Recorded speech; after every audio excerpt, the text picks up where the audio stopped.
నాగర్ కర్నూలు జిల్లా తిమ్మాజిపేట మండలం మారేపల్లి గ్రామంలో మిరప సీడ్పై క్షేత్ర ప్రదర్శన నిర్వహించారు. కళాశాల కంపెనీ మిరప సీడ్కే ఎస్పీ 1350పై సమావేశం నిర్వహించగా చుట్టుపక్కల గ్రామాలకు చెందిన 120 మంది రైతులు హాజరయ్యారు.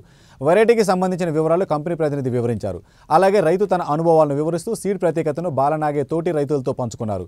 ఈ వెరైటీ వైరస్ తెగులు తట్టుకొని అధిక దిగుబడి వస్తుందని, పెట్టుబడి ఖర్చులు కూడా అత్యల్పంగా ఉంటాయని తెలియజేశారు.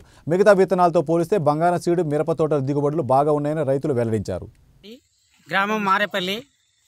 నేను కూకుట్ల కురువా బాలనాగయ్యాను. నేను ఎప్పుడు ఇంతకుముందు నుంచి కూడా నేను ఎప్పుడు మిరపతోట అనేది నా వయసు 20 ఏళ్ళ నుంచి ఇప్పటికీ నాకు 60 ఏళ్ళు, 40 ఏళ్ళ దగ్గర కూడా మిరపతోట వేసుకుంటూ వచ్చినాను.